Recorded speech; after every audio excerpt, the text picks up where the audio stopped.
If you haven't filed a claim yet, this is kind of more for you guys because you can avoid making these mistakes that I made multiple times, 3 claims. Also, a lot of us have made these types of mistakes. The older we are, the more we've been languishing around the VA disability process, and we made a lot of mistakes. So the first one is, can I raise my VA disability rating? This could the answer is yes. The reason why I'm throwing this out there is I didn't even know that you could. When I got out, I didn't go to a CNP exam. I didn't do anything about my medical evidence, and I got a rating decision sent to my mom's house. Probably found I was pretty not like hanging out with mom when I was 21 or 22, whenever that was. So I didn't even know I got a rating decision letter till like a year afterwards, and it was like, oh well, this sucks. I have problems. Didn't know exactly the extent of my problems, but you can raise your VA disability rating. You may not know that, but now you know it now. It's a definitive yes. How hard is it to increase your VA disability rating? This depends on your medical evidence. This is a case by case basis. Ask me questions about increases. Tell me what you have. Join our Discord and ask questions there.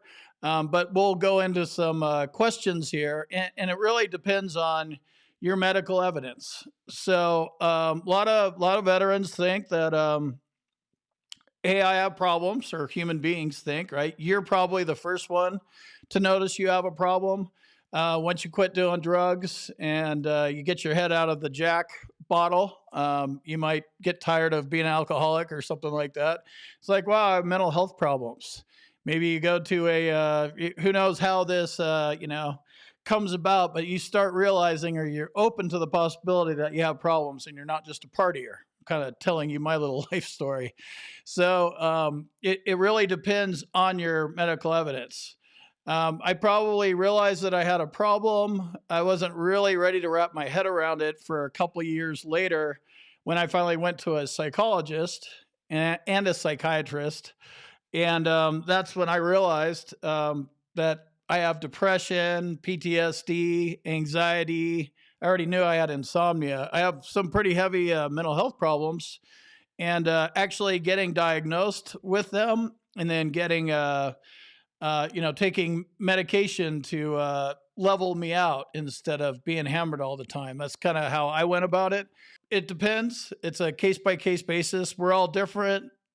Basic strategies work, but it comes down to you. What are you going to do to increase it?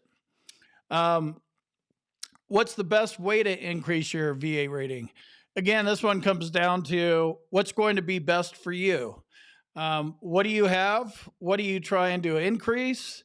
How are you going to go about increasing it? And then, you should get to a point where you're starting to research, your problems that you think you have. And then you go to a doctor, might be a VA doctor, might be a private doctor. This stuff might be laying around from your active duty service. You may still be in realizing that you're starting to have problems. So the best way to get an increase is getting as good an understanding as possible about what you have, listing all that stuff out and seeing what you have and where you're trying to get to. I don't know if you think you should be at 100%, what's your easiest path and most believable path to 100? You don't want to submit a bunch of claims, get them deferred, get stuck in this process any longer than you need to. Get to your rating and get out of the system is the goal here. So you're already service connected for something. So it is not enough for you to sit here and go, oh, I'm out of work now and my life sucks.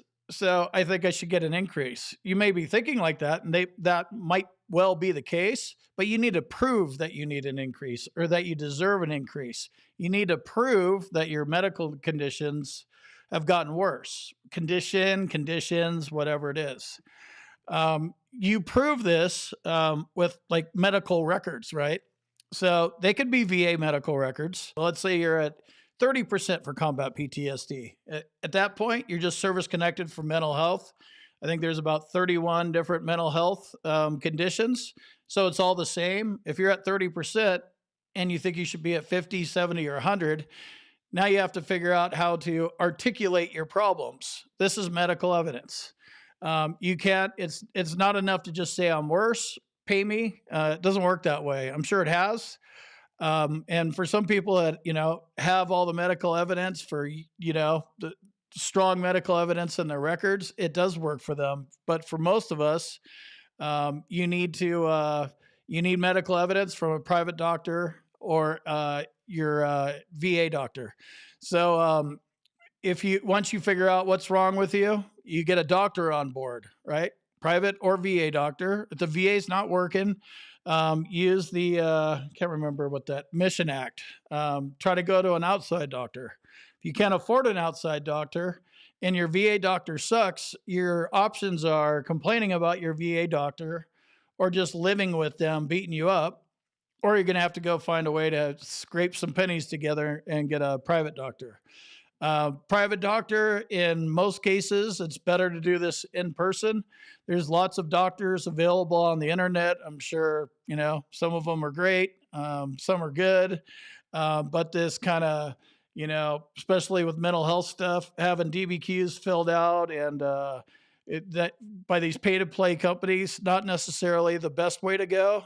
So if you can get your private psychiatrist, the guy writing the meds, or psychologist to help you with your increase and have them fill out a DBQ, that's better. But if if you've already paid for one of these companies or this is the route you're going because you just can't find any other way to do it, I would say that's better than nothing. Basically, what's happening here is you're filing a claim for an increase and you provide some medical evidence. Let's say it's a pay-to-play kind of doctor. That medical evidence and your personal statement and description and the history that the VA can see they're going to send you to a CNP exam. So they may just outright deny it and not consider something from a outside doctor. That happens. It's not legal, but VA raters can do that. They do that, and they're onto this whole pay to play thing. But if you get enough medical evidence, they'll send you to a CNP exam, and then that doctor is going to evaluate you and see if you deserve, or if he thinks you deserve, to have a higher rating. With VA CNP exams, it's not an optional thing. You must attend.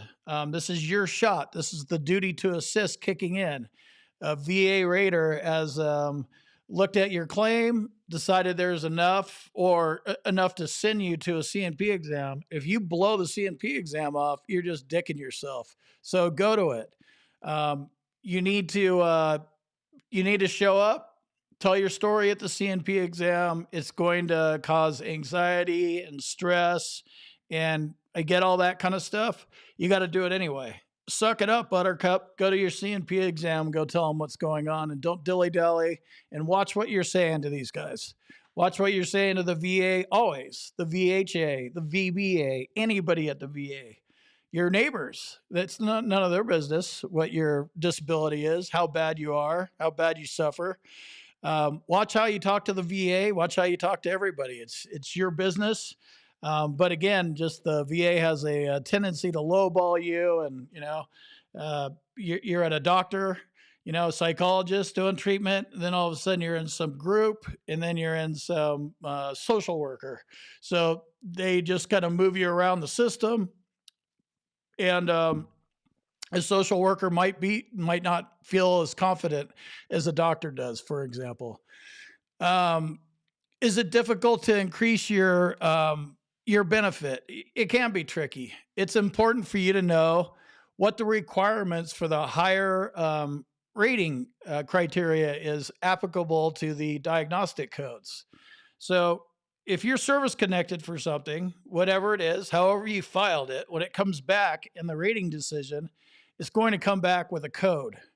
It doesn't come back in the letter, unfortunately. That's something you're going to need to get in your VA claims file. It's your rating code sheet. And I've done a video about this probably a week ago or so, something like that. And it'll have like code 8100. That's just one I know for migraines. So under code 8100, there's different ratings for migraines, to use that as an example: 0, 10, 30, and 50. So if you're at 10 and you're trying to get to 50, you need to figure out what the differences are. Once you understand the differences, you can kind of fit yourself in there. But again, you're going to need to get a doctor to actually make that call. If all you can do is file a claim and you think you have enough medical evidence, I think that's a little weak, but that's might be where you're at. Then you're leaving it up to the C&P examiner. Not the worst way to go, not the best way to go. It's all about strategy. What is the best way for me to get the result that I'm looking for?